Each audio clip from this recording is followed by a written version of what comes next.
Olá, pessoal. Vamos dar continuidade ao nosso curso de aritmética básica. Então, vamos voltar para a nossa ementa.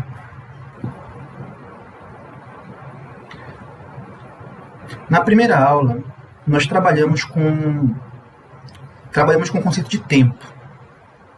Eu quis falar um pouco sobre esse conceito, ter uma visão mais, digamos, antropológica sobre o conceito de tempo, para que nós possamos, por meio dele, trabalhar com o conceito de número, que é justamente o nosso primeiro item, que é o conceito de número e de operações. Então, nós vamos finalizar essa parte para que, finalmente, nós falemos sobre números e operações. Bem, para começar, eu queria falar um pouquinho sobre a agricultura.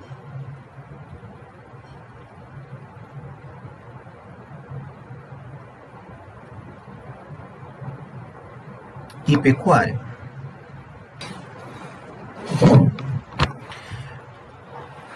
Quando eu falei sobre as sociedades indígenas, eu estava pensando basicamente nas sociedades de caçadores e coletores. Eu não estava pensando nas sociedades que trabalham fortemente com a agricultura. Os indígenas não são uniformes, não são todos caçadores e coletores. Existem sociedades indígenas que trabalham com a agricultura. E também com atividades mistas, né, de caça, pesca, coleta e agricultura. Bem, mas quanto àquelas sociedades que praticam a agricultura, e a agricultura é, de fato, a sua maior fonte de alimentação, e agricultura e pecuária. Sempre foi consenso que a agricultura foi uma coisa boa, porque graças à agricultura o homem poderia se fixar no solo, digamos, teria uma vida mais estável, ou seja, seria uma coisa boa. Porém, existem muitos historiadores que estão defendendo que, na verdade, a agricultura não foi uma coisa boa. A invenção da agricultura não foi uma coisa boa. Por quê? Porque com a agricultura, a comunidade, tendo mais acesso ao alimento, a população aumentou. Teve uma explosão demográfica. E qual é o problema da agricultura? Qual é a desvantagem da agricultura em relação ao modo de vida de caçadores e coletores? A desvantagem é porque a população vai ter que executar atividades em que o seu corpo não foi bem adaptado. Por exemplo, a população tem que carregar baldes de água nos ombros, baldes pesados, por quilômetros, até chegar à plantação. As pessoas vão ter que ficar de sentinela para evitar invasões, controlar ervas daninhas. E, além disso, é uma dieta pobre, né? Porque quando se é caçador e coletor, se tem uma dieta muito mais diversificada, você se alimenta bem. Aqui eu tenho uma imagem de uma sociedade que tem agricultura e pecuária, e é uma sociedade da pré-história, seria da idade da pedra polida, né, período neolítico, que é quando surgiu a agricultura. Aqui nós temos os instrumentos, cerâmica, produtos.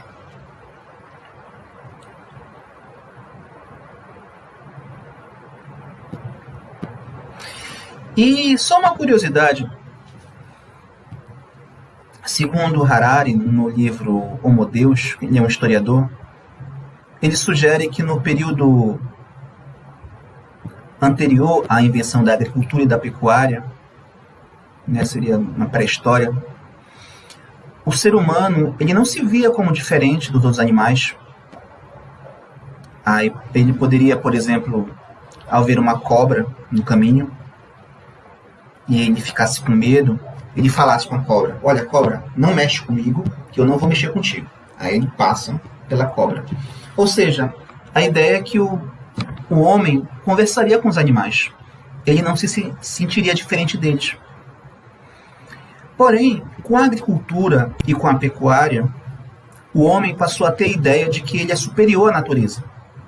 Ele estaria numa hierarquia, ele seria superior, já que ele consegue dominar animais, domesticar para o corte, né?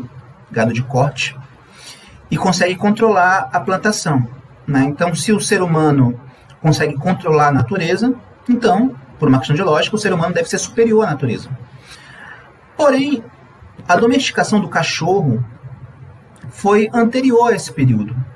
Então é por isso que nós temos uma tendência de considerar os cachorros como se fossem da família. Ou seja, para nós é como se os cachorros fossem iguais a nós. E os cientistas entendem que o cachorro ele também se sente um ser humano. Bem, então como eu falei, segundo muitos historiadores, a agricultura não foi uma coisa boa.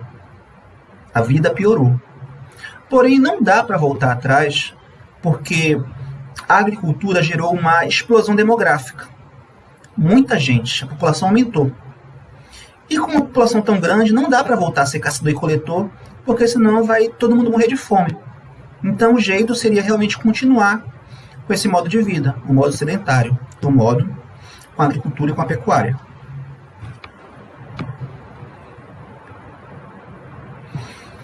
Um outro ponto é que como poderia ter surgido a pecuária? Ele faz uma especulação que seria mais ou menos assim. O ser humano, quando era caçador e coletor, ele caçava animais, porém, eles perceberam que existia uma certa região em que os animais estavam naquela região, uma determinada manada estaria naquela região, e em vez deles caçarem os animais, não, eles preferiram cercar aquela região. E passaram a caçar apenas os animais que tendiam a fugir daquela região. Então, quando o animal pusesse as patas para fora daquela região cercada, ele era abatido. Então, houve uma seleção natural e os animais que tendiam a fugir daquela região cercada, eles eram os primeiros a serem abatidos. E, consequentemente, os que sobravam eram justamente os animais que têm menos tendência à aventura, menos tendência à liberdade. Ou seja, os animais ficaram mais pacíficos e ficaram mais dóceis à dominação humana. Então, o processo de domesticação dos animais de corte seria uma consequência desse processo, seria uma evolução desse processo. Porém, retomemos novamente as sociedades indígenas de caçadores e coletores. Eu queria mostrar para vocês dois exemplos de contraste entre os indígenas e os ocidentais no que concerne a ideia de justiça, a ideia moral mesmo sobre sociedade. O que eles entendem como uma sociedade boa para se viver.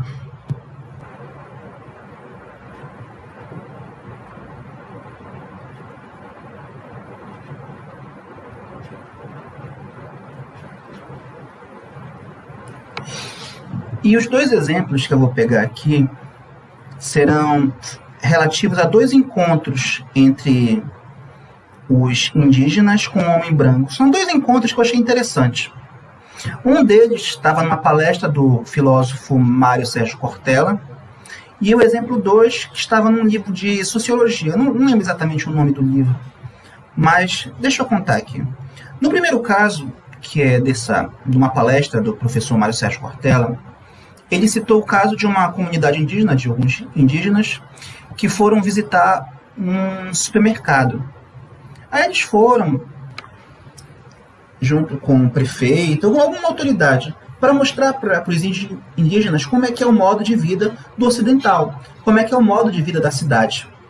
Então, eles foram lá e pegaram um susto, ficaram admirados com uma coisa que eles nunca viram. Que coisa é essa? Comida acumulada. Então, o indígena ele não tem acesso a isso. Comida acumulada lá, uma pilha de batata, pilha de tomate, pilha de maçãs. Eles ficaram boquiabertos quando viram aquilo. Então, para eles, ver comida acumulada seria que nem nós, quando a gente estivesse dentro de um banco. Dentro de um banco, a gente vê um monte de dinheiro acumulado, a gente ficaria realmente espantado. Então, é essa sensação que eles tiveram quando viram comida acumulada. Porém, uma coisa chamou a atenção desse indígena. Eu não lembro se foi no supermercado ou se foi numa feira, mas o que chamou a atenção foi quando ele viu uma criança pegando frutas podres no chão. Então ele automaticamente apontou o dedo e perguntou: e essa criança? Ah, ela é daqui, ela não... Mas por que ela está pegando essa fruta? Ah, porque ela está com fome. Poxa, mas por que ela vai pegar essa fruta ruim? Por que não pega a fruta boa que está empilhada? Ah, porque ela é pobre. Ah, mas ela não tem pai? Não, mas o pai dela também é pobre. Ah, tá bom então. Então, vamos embora. Então, o líder dos indígenas daquela comunidade chamou a comunidade e foram embora. Então, eles perderam o interesse no Ocidente. Então, não é aquilo que eles queriam para eles. Então, eles realmente se decepcionaram conosco. Outro exemplo é parecido. Nesse exemplo 2, que eu chamei de um indígena na Inglaterra, na época da Revolução Industrial, que é justamente isso, né? Uma situação parecida, em que o indígena, existia uma autoridade, uma autoridade ocidental branca, que levou o indígena para conhecer a Inglaterra durante a Revolução Industrial, com aquelas fábricas, com aqueles prédios. Então, ele esperava que o indígena ficasse admirado com aquilo, com toda aquela tecnologia. Porém, o indígena foi olhando, prestou atenção naquilo que ele queria prestar atenção, mas também prestou atenção naquilo que ele também não presta atenção. Então, finalmente, quando o indígena olhou tudo que tinha para olhar, se é que dá para fazer isso, o europeu perguntou para o indígena: e aí, o que tu achaste daqui da Inglaterra? Tu gostaste? Achaste interessante? Aí ele pensou um pouquinho, pensou e respondeu: essas pessoas que estão aí nas calçadas, eles não têm abrigo, não têm onde ficar, não tem ninguém por eles. Eu não entendo por que essas pessoas não se revoltam e saem quebrando tudo. Então, é justamente essa ideia de sociedade que os indígenas não querem. É isso que eles não querem para eles. Isso não significa que as sociedades indígenas são perfeitas, porém, existe um limite daquilo que nós queremos e daquilo que nós não queremos para nós, dependendo da sociedade em que estamos inseridos. Como eu falei, o trabalho das sociedades agrícolas era ruim, em comparação com o trabalho nas sociedades de caçadores e coletores. Nessas condições, houve a necessidade de criar tecnologias para melhorar a vida. Uma delas foi a construção dos canais de irrigação.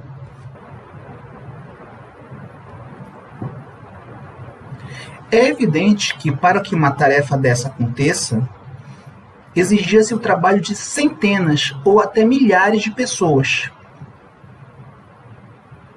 Era muita gente trabalhando, e o trabalho precisaria ser organizado, bem organizado. E para que isso acontecesse, era necessário uma divisão social do trabalho.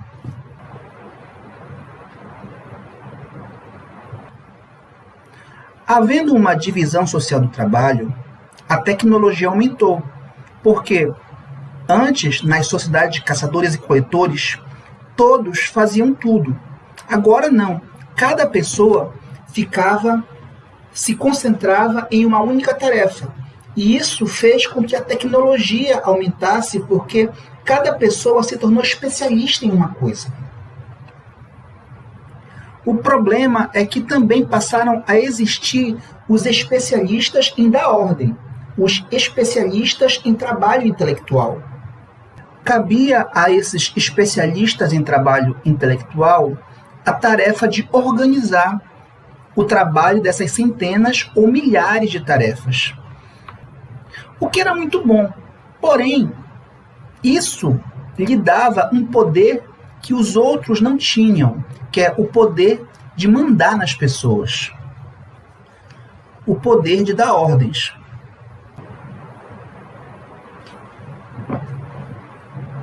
Além disso, quando se trata de uma sociedade agrícola, havia uma outra diferença em relação às sociedades de caçadores e coletores. A diferença é que nas sociedades agrícolas havia a possibilidade da existência de um excedente.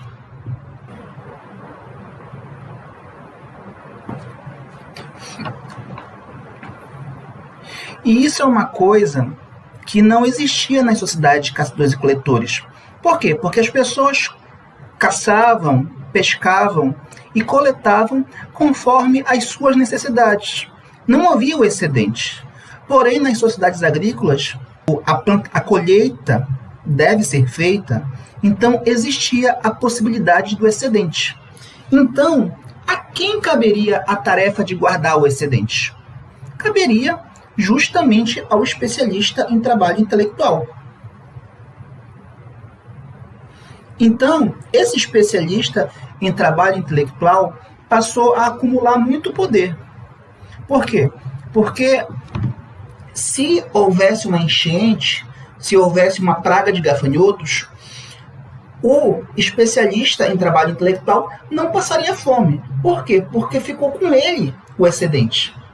O excedente agrícola, logicamente, ele pode ser armazenado para que as outras pessoas possam usufruir num período de crise, num período de vacas magras. Porém, a gente não tem nenhuma garantia que isso vai acontecer, uma vez que os especialistas em trabalho intelectual acabavam ficando para si o controle do excedente. E como eles tinham o trabalho intelectual, eles que faziam as contas do que falta, do que sobra, então isso é um conhecimento, é a matemática, que os outros não tinham. E eles acabavam acumulando muito poder, um poder intelectual que não era transmitido para o resto da população, já que houve a especialização do trabalho. Essa habilidade era passada apenas de pai para filho. E com isso, houve a formação de uma nobreza.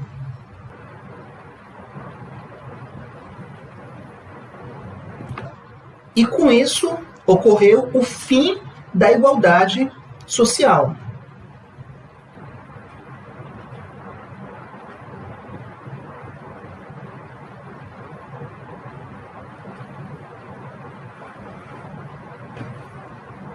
E essas pessoas, os nobres, passaram a se sentir diferentes, passaram a se sentir especiais, passaram a se sentir mais humanos do que os outros humanos. Como o trabalho na agricultura era um trabalho que ninguém queria fazer, havia uma outra possibilidade, que é a formação de exércitos, uma formação militar, para buscar pessoas para trabalhar em seu lugar. Ou seja, houve o desejo, ou talvez até uma necessidade, de se proteger e de atacar outros povos para não ser atacados. Então, houve a formação de um exército e a escravidão. Esse exército poderia servir ou para a coleta de impostos ou para a captura de escravos. E no próprio exército existe uma hierarquia. Por quê? Porque existe o cabo, o soldado, o sargento, o tenente, o capitão. Então, existe uma hierarquia. Ou seja, eu tenho o escravo, o trabalhador livre, o militar e o nobre. Muitas vezes o próprio nobre também era militar, já que era ele o interessado na dominação.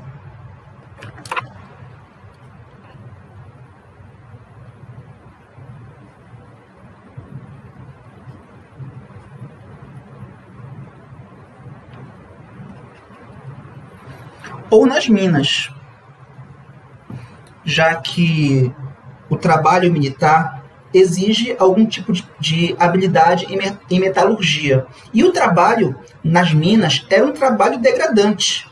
A expectativa de vida de quem trabalhava nas minas era muito baixa. Tem uma frase que eu não sei de quem é o autor, mas eu achei bem interessante, eu acho que cabe aqui.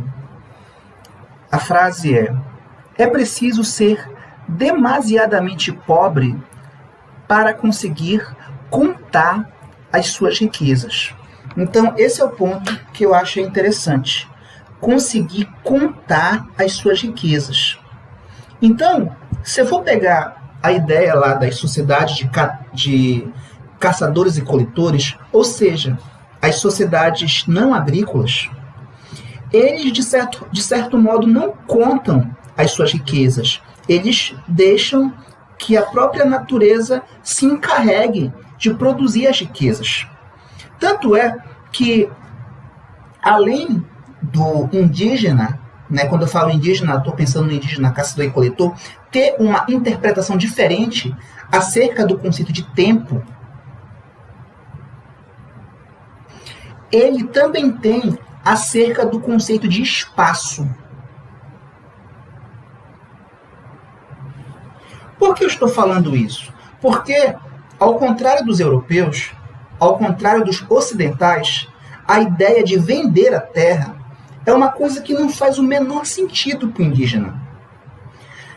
Nós, ocidentais, podemos comprar um terreno, comprar um lote de terra e vender, comprar, vender, comprar. Então, nós não temos nenhum tipo de vínculo com a terra.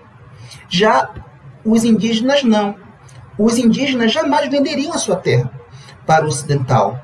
Por quê? Porque aquela terra tem um significado simbólico ou até mesmo prático, já que tem mais consciência da riqueza que aquela terra tem, já que é a terra onde foram enterrados os seus antepassados, é a terra que os alimenta e que eles vão alimentar essa terra quando morrerem. Então, a visão que o indígena tem sobre a terra é muito diferente do que a visão que o ocidental tem com a terra. Agora sim, finalmente, vamos falar em números. Ou seja, vamos falar sobre contar as nossas riquezas.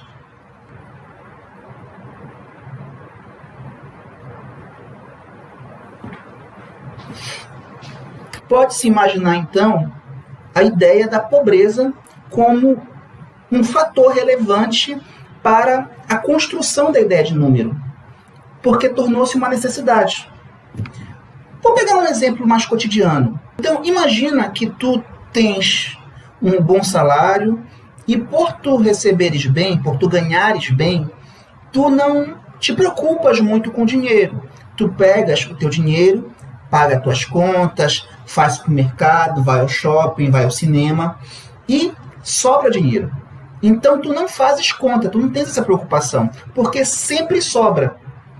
Porém, vamos supor que houvesse um período, algum problema econômico na sociedade em que você está, que por conta disso tu acabes passando a ganhar menos. Então, o que vai acontecer? O que vai acontecer é que tu vais começar a contar moeda. Tu vais fazer uma planilha no Excel, colocando conta de água, de energia, internet. Então, tu vais ser muito mais cuidadoso com as tuas contas, com as tuas despesas. Ou seja, tu vais ser obrigado a fazer conta. A ideia aqui é que a matemática se tornou uma necessidade por conta de uma situação de penúria. Porém, pode-se contra-argumentar dizendo que se as pessoas estão passando fome, elas não conseguem pensar direito. Então, como é que elas poderiam fazer matemática? Bem, eu poderia contra-argumentar dizendo o seguinte: podemos imaginar ciclos alternados de escassez e fartura. Então, no período de fartura, é o período em que eles vão estar bem alimentados para produzir matemática, para se preparar no momento de crise. E só mais uma coisa: quando falamos em tempo, nós pensamos no grau de destruição das coisas. Por que eu estou falando isso? Porque eu pedi para vocês fazerem uma redação sobre o tempo e era muito comum na redação de vocês, eu estava esperando isso, né? Eu não estava esperando nada muito formal, nada muito científico. Eu estava realmente contando com a experiência de vocês, né? Com o uso do conceito de tempo. Porém, eu vi vocês usando expressões como o tempo voa, ou posso pegar também uma frase do Cazuza: o tempo não para. Qual é o problema dessas frases? O problema dessas frases é que não é o tempo que voa. O que voa são as coisas. Não é o tempo que é perdido, são as coisas que são perdidas por conta do tempo. Não é o tempo que não para, são as coisas que não param. Então, do ponto de vista científico, o tempo é uma coisa fixa. O tempo não flui, o tempo é. Essa frase ela é muito conhecida, vou colocar aqui. Então,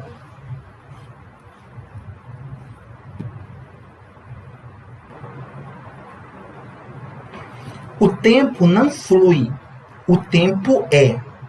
Não é o tempo que voa, o tempo não voa, o que voam são as coisas que são destruídas. Ok? Então, essa é a ideia, pelo menos essa é a ideia que o Ocidente tem do tempo. Ok? É muito comum, quando se pensa no início da contagem, pegar exemplos envolvendo ossos, como, por exemplo, um osso. Faz de conta que isso aqui é um osso, tá? E esse osso, eu tenho traços. E esses traços significariam um processo de contagem. Alguma coisa estava sendo contada. Porém, na visão que nós temos agora, a abstração da ideia de número é um pouco mais complexa. Não foi tão rápido que a coisa aconteceu. A passagem do concreto para o abstrato foi um pouquinho mais lento. E eu vou tentar mostrar isso por meio do exemplo que aconteceu na Mesopotâmia.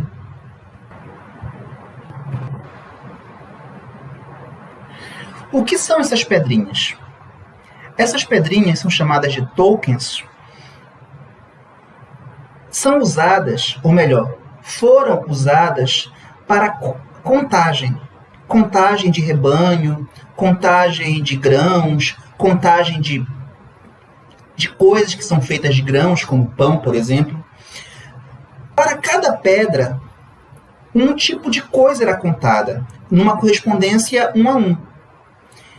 E essas pedras, elas eram armazenadas. E, lógico, havia um cuidado para que aquelas pedras não fossem perdidas, porque aquilo era uma informação muito importante e que não poderia ser mexida por ninguém. Então, houve a necessidade de armazená-las, e isso foi feito criando um recipiente de argila, um invólucro oco, em que essas pedrinhas, esses tokens, eram guardados. Porém, havia um pequeno problema. Como esse invólucro de argila é opaco, como é que eu vou saber quantos tokens tem lá dentro e quais tokens tem lá dentro e de quem são essas coisas? Então, era preciso registrar nesse invólucro a quantidade de tokens e de quem são os produtos que aqueles tokens representavam. Então, houve a necessidade de imprimir na argila informações acerca daquilo que estava contido no recipiente. Daí, eles perceberam, obviamente, que só de registrar na argila, no recipiente, aquelas informações impressas, os tokens eram desnecessários. Então, em vez de usar aquele recipiente esférico, passou-se a usar tabletes de argila. E com isso surgiu a primeira forma de escrita. Então, segundo muitos historiadores, a própria invenção da escrita surgiu como uma necessidade matemática, uma necessidade de registrar informações de perdas e ganhos. Agora vamos falar sobre agrupamentos.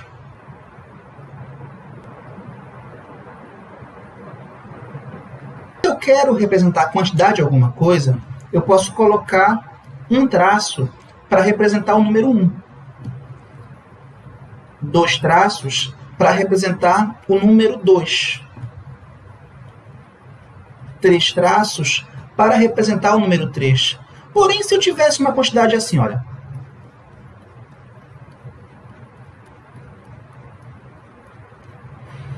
Vocês conseguiriam me dizer quantos traços tem aqui? Eu imagino que vocês teriam muita dificuldade. Então, nessas condições, seria interessante se, em vez de nós contássemos unidades, a gente também contasse agrupamentos. Então, eu poderia separar de 3 em 3.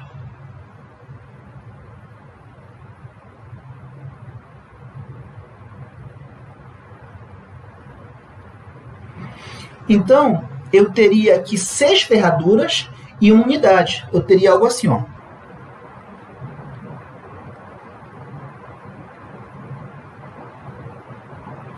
E isso facilitaria a minha conta, porque eu poderia olhar isso aqui e ver.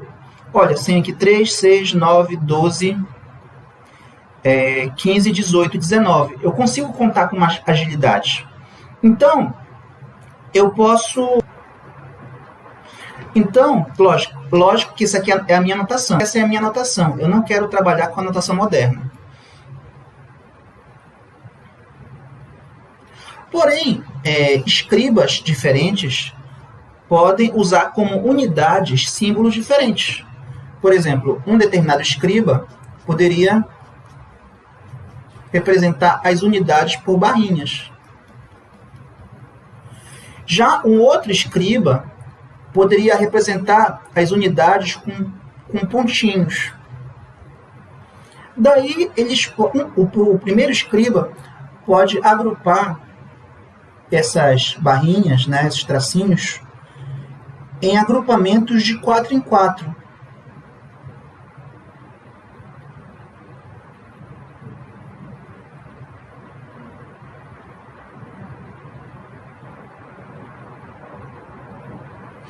E, por sua vez, ele pode agrupar cada par disso aqui em quadrados, em retângulos, né? Vou fazer o seguinte, eu vou colocar mais 5 aqui, tá? Só para...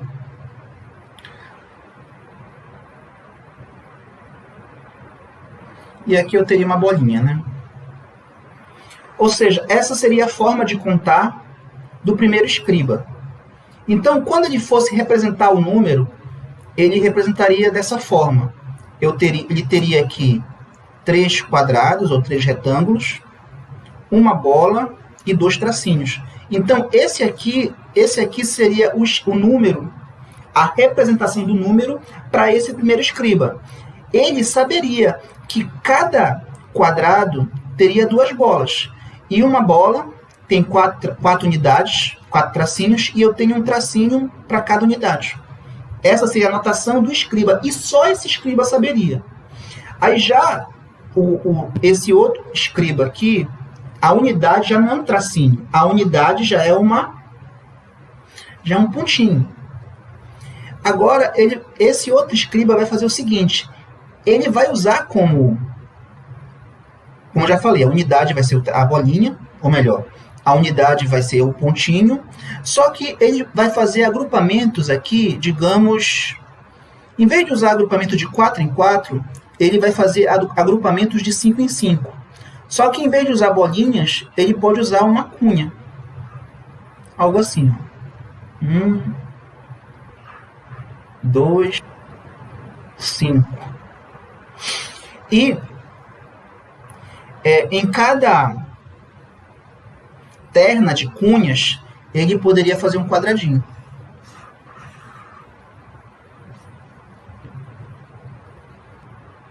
Então, esse segundo escriba poderia representar essa quantidade fazendo um quadradinho, 2 cunhas e... vou colocar um pontinho a menos, tá? E 4 pontinhos.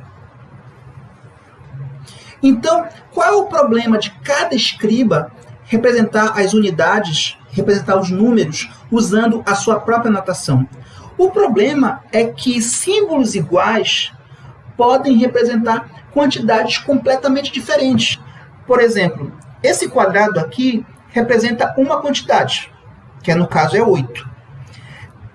Esse outro quadrado representa uma quantidade completamente diferente, que é 15.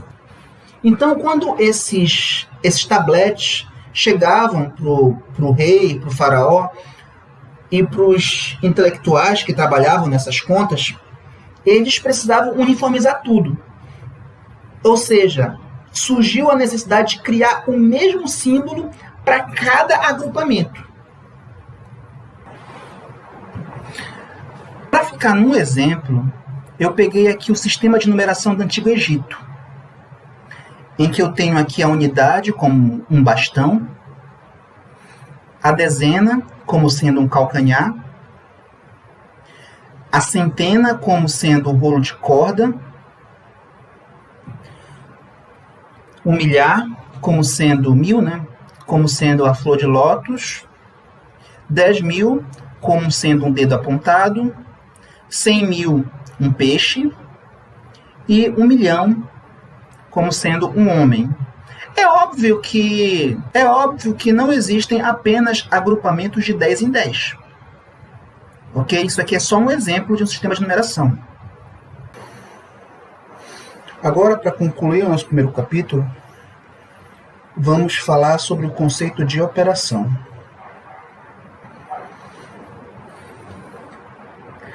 Segundo a filósofa Mariana Chauí, operação é um conceito militar.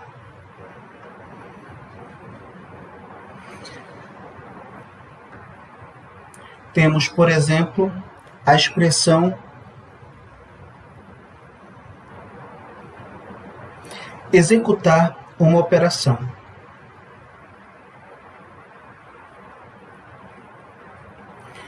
Depois de uma batalha, quando os soldados morrem, eles não perguntam quantas mortes.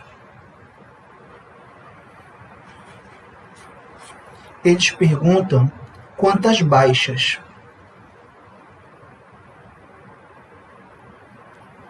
Ou seja, a ideia aqui é de uma subtração. O que significa que o soldado, numa batalha, é um número. E durante uma guerra, os números precisam ser atualizados constantemente. O número de soldados, o número de armas, munição, alimentos. Então, como esses números precisam ser atualizados constantemente, a ideia de operação é fundamental. Retomemos agora o nosso sistema de numeração egípcio. O homem eu desenhei assim porque eu achei mais fácil de desenhar, tá bom?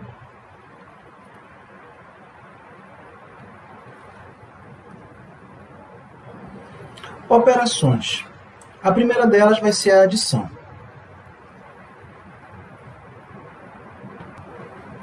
Exemplo. 32 mais 19. Como seria a solução?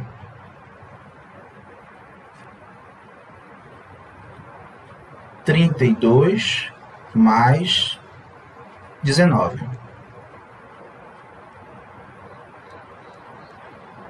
Vai dar igual a quanto? É óbvio que esse símbolo de adição e esse símbolo de igualdade não eram usados na época. Eu estou usando aqui só para poder facilitar a minha visualização. Note o seguinte, que se eu pegar esses 9 bastões e agrupar com mais esse bastão aqui, vai ficar mais um calcanhar. Então vamos fazer a soma. Eu tenho 1, 2, 3, 4, 5 calcanhares e eu tenho mais um bastão aqui.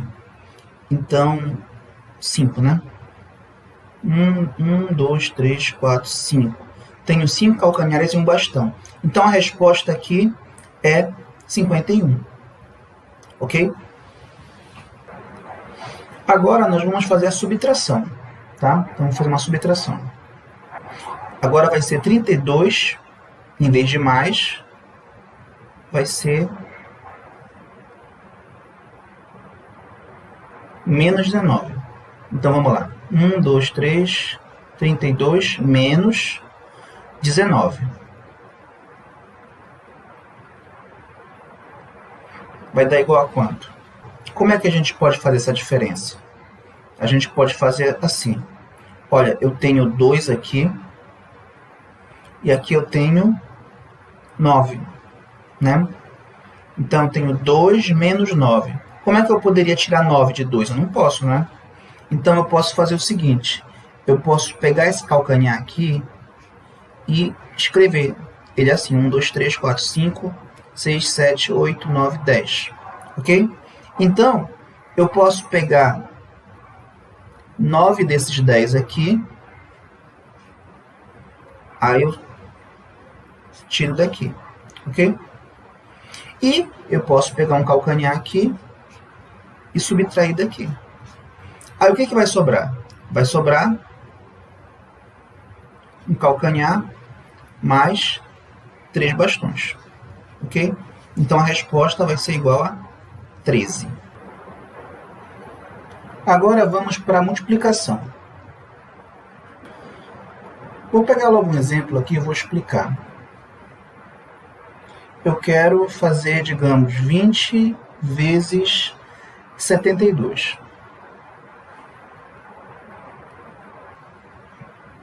A ideia aqui é, como nós já aprendemos a fazer adições, nós vamos fazer adições de um número com ele mesmo, que é a mesma coisa que multiplicar por 2. Então, como é que eu faço para resolver isso aqui?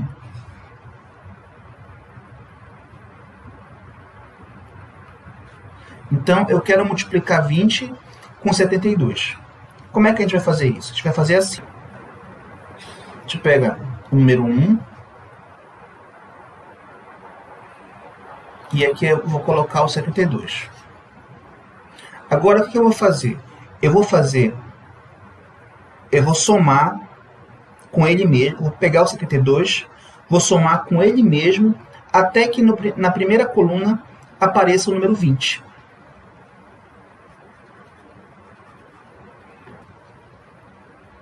Então, vamos lá. 72 mais 72 vai dar 144. Ou seja, eu dupliquei. Agora, eu vou pegar esse 144 e somar com ele mesmo. Então, vai ficar 288. Ou seja, vai ficar 4 vezes, né? Eu dobrei. Agora, eu vou pegar esse 288 e vou somar com ele mesmo, que vai dar quanto? 16, aqui vai ficar 17, aqui vai ficar 576, que aqui vai dar 8. Aí, novamente, vamos multiplicar por 2, né? Vamos somar com ele mesmo. Então, vai ficar quanto aqui? Vai ficar 12 15, 11. Então, aqui vai dar 16. Agora, perceba o seguinte. Se eu somar 16 com 4, vai dar justamente o 20. Então, é isso que eu vou fazer. Eu vou pegar essa linha, que tem o 4, e vou pegar essa linha que tem o 16. Então, vai ficar assim. 4,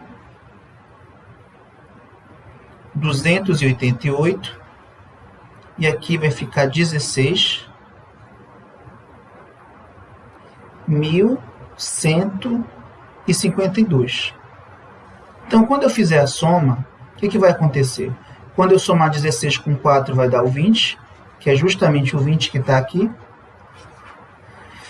E, quando eu fizer essa soma aqui, vai ficar 0, 5 com 8, 13, 14, vai 1, 4, vai ficar 1.440. Então, essa é a solução.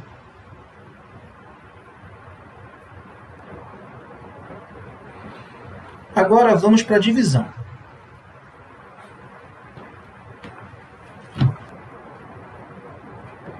No exemplo agora, nós vamos dividir 184 por 8, ok? Então, vamos para a solução. O que a gente vai fazer agora? Agora, a gente vai fazer o seguinte. Então, agora a gente vai pegar 1 e o 8. E, novamente, nós vamos multiplicar. Ou melhor, a gente vai somar com ele mesmo. 8 mais 8, 16. E aqui vai dobrar, vai ficar 2. 16 com 16 vai dar 32. E aqui vai dobrar, que vai dar 4. 32 com 32, 64. E aqui vai dar 8. 64 com 64 vai dar 128. Aqui vai dar 16.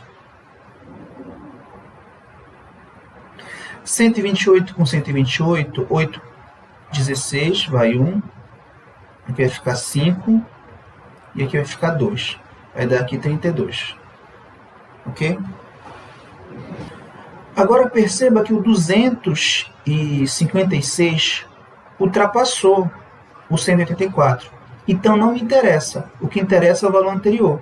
E o valor anterior é esse 128. Então a gente pode fazer o seguinte. Eu vou pegar aqui o 16 e vou colocar aqui o 128. Agora vamos fazer o seguinte. 184 menos 128 vai dar quanto? Aqui vai ficar 14. Aqui fica 7. Então fica 14 menos 8. 8, 9, 10, 11, 12, 13, 14. Fica 6. Aqui vai ficar 5. Vai ficar 56. Então eu vou pegar um valor imediatamente menor ao 56. Que vai ser o 32. Então eu vou fazer 56 menos 32. Que vai dar quanto? Vai dar 4 aqui e vai dar 24. Então, repara que o 24 vai dar justamente esse 8 mais 16. Então, eu vou pegar essas duas últimas aqui. Então, 2, 16, 1 e 8. Agora, fazendo a soma, o que vai acontecer? 8 mais 2, 10, né? 14. Vai ficar 24. Fico 2 aqui para cima. 2 com 2, 4. 8. E aqui vai ficar 184. Que era justamente o objetivo, né? Que essa soma realmente dê 184. Agora, quando eu fizer essa soma aqui, o que vai acontecer? Vai ficar 10 com mais 3, 13. Vai 1. Aí 1 mais 1, 2. Então, a solução é 23. Ok? Então, solução 23. Ok, gente. Então, com isso, nós terminamos a aula de hoje. Ok?